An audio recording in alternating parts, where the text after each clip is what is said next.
Saga Sonko dina dagg par la force si dëkk bi waaw barki alxuraanul karim mu leen di neex di leen naxadi par la force Saga Sonko dina dagg dina jeex tàq si mim réew voilà yéen da ngeen di réewantalu rek réewoo leen dofoo leen waaw kilifa yi ñoo ñu jaaxal kilifa yi ñuy woo di sàkku si ñun pour ñu bañ leen attaqué waaw ñoo ñu jaaxal bu yaboo ngeen sant leen bu baax a baax a baax waaw parce que xam nañ leen yéen ñëpp xam fi ngeen dëkk voilà te ay tàppet ngeen ay noonu Sénégal ngeen baaxoo leen santoo leen yàlla waaw barki démoo Njaay ngeen dem ànd ak Macky Sall si banditisme d'état bi yu leen di jox ay millions wu Sénégal ngeen di naan deretu askan wi waaw di tuumaal di sosal gor yu baax yi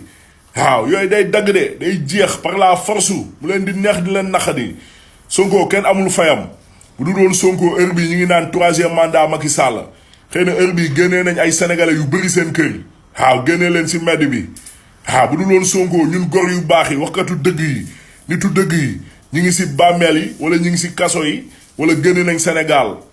dem exilé wu kon Sonko respect bi xoola à part Sonko saawaay xoola mooy Sénégal respect bi à part la par la force la mu leen di neex di leen naqadi te incha allah rabbi saawaay xoola fi ñu jëm ñun kilifa yi li ñu leen wax leer na nañ te loolu nañu wax nii publiquement mooy suñu waxu démb mooy suñu waxu tey mooy suñu waxu suba incha allah rabbi yoon bi ñu tënk na yoon def yoon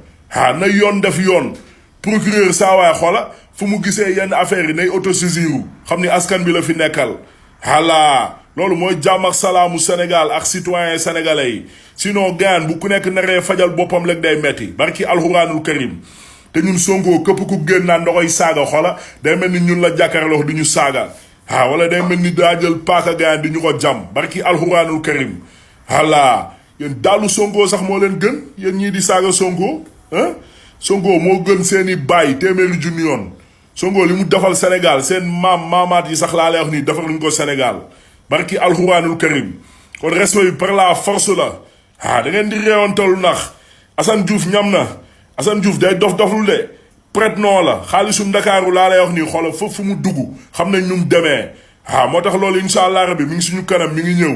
voilà yéen ñeneen ñii nii nag saawaay xoola seen bës a ngi ñëw incha allah rabbi xam nañ leen bu baax a baax a baax li leen topp nax